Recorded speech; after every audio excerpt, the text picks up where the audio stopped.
An unusual discovery made in the rubble of a house in Gath paints a dramatic picture of the last days in this infamous Philistine city, believed to be the hometown of the giant Goliath. Like this video if you enjoy it, and share with friends and family on social media.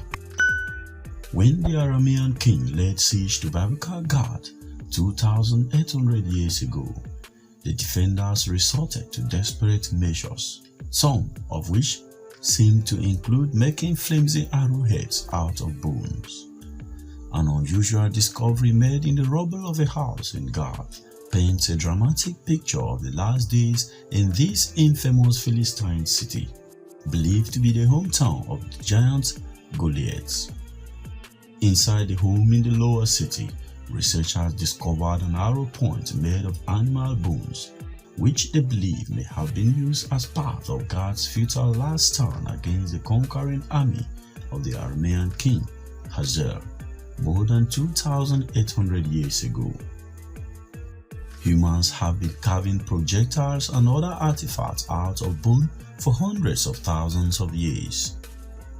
Bone tools and even arrowheads is not a unique discovery, but it is a rare and fairly obsolete weapon to image in the site from the Iron Age, which, as the very name of the period suggests, you would expect a projectile to be made of deadly metal, not brittle bone.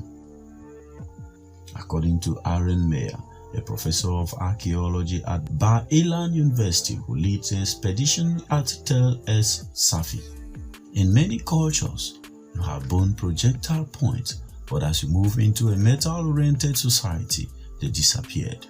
The ancient mound in today's southern Israel is identified by scholars as Gath of the Philistines. The common arrowheads in the Iron Age was made of bronze and iron.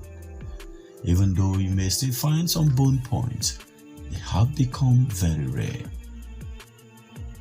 Researchers have theorized that the Gittite manufactured the arrowhead from bone when the city was besieged by Hazael forces around 830 BC because they were short of raw materials to make metal weapons.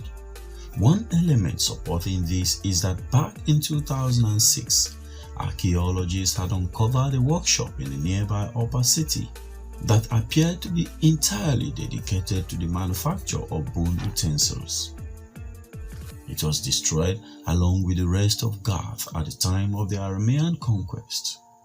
While bone tools were still used in antiquity, they were generally produced in workshops that also made wood, ivory, and stone objects, given that similar techniques and tools were required to operate on all these materials.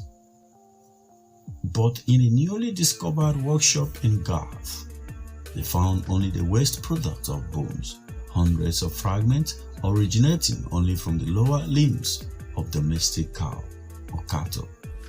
The archaeologists, however, did not find any finished products that were made in the workshop. Even then, they suspected that this was an emergency facility set up to produce bone arrowheads, given that bovine metapodials have the right length and shape to be carved into points.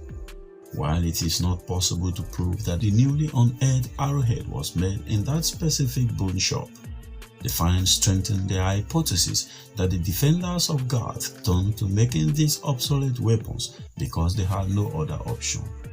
The find may have indicated the dramatic moments of the end of the city and the desperation in making weapons that could help in its defense. A bone arrowhead was a much less effective weapon than its metal equivalent, doing less damage and shattering easily if it hit any armor. There is also the theoretical possibility that such arrowheads may have been dipped in poison. Microscopic analysis of the point has shown an impact fracture and striations, indicating it hit a target as opposed to being simply dropped on the floor. It apparently supports the case that the bone point was Aramean in origin. However, Meyer said, "We understand the Aramean army was a well-organized force that came from afar. They probably carried with them enough supplies, so that they would not have to resort to making such ineffective weapons. Likely, therefore, the arrow was probably made by the desperate Gittites and fired at the Arameans, who picked it up and fired it back into Gath. Reusing weaponry in antiquity was a common practice. Testaments to Hazael's military power are the impressive siege works, including a massive trench and several towers, that archaeologists have found surrounding Gath and dated to the time of the Aramean onslaught. But why then was Jerusalem saved? Under Hazael, the northern Levantine kingdom of Aram, with its capital in Damascus, briefly expanded into a mini-empire that controlled a good chunk of the Middle East. Among other areas, Hazael is known both from the Bible and archaeological evidence to have conquered large part of the northern kingdom of Israel. According to the Bible, he then fought against Gath and took it, and Hazael set his face to go up to Jerusalem. The capital of Judah was spared, not because Hazael was defeated, but because he was supposedly bribed with treasures from the temple. According to 2 Kings chapter 12 verse 18, and Joash, king of Judah, took all the hallowed things that Jehoshaphat and Jehoram and Ahaziah, his fathers, kings of Judah, had dedicated, and his own hallowed things, and all the gold that was found in the treasures of the house of the Lord and in the king's house, and sent it to Hazael, king of Syria. And he went away from Jerusalem. Gath was not as lucky, and a layer of destruction dated to the time of the Aramean invasion has been found to cover almost the entire site, signaling that the last-ditch resistance of the Gittites was futile.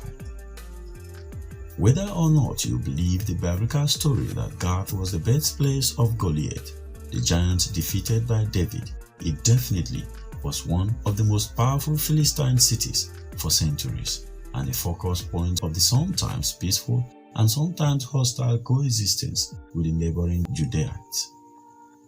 The city was briefly resettled by the Judeans decades after Hazael's invasion, but it was destroyed once again at the end of the 8th century BC, when the Assyrians conquered most of the Levant. The negative portrayal of the Philistines in the Bible has often led to them being seen as uncouth barbarians, but decades of archaeological research may have shown this picture to be far from reality. They were a sophisticated culture which probably arose from a mix of immigrants from the Aegean and local Canaanite people at the beginning of the Iron Age, and blended influences from Europe and the Levant. Now, a simple arrow point that emerged from the destruction of Gath has painted an even closer, more human portrait of the Philistines, that of a desperate, cornered people simply trying to protect their homes. So what is your thought on this? Please like this video, share with friends and family on social media. If you are new here or have not subscribed to this channel yet, please subscribe now and enable notification so you don't miss future updates. Thank you very much for watching.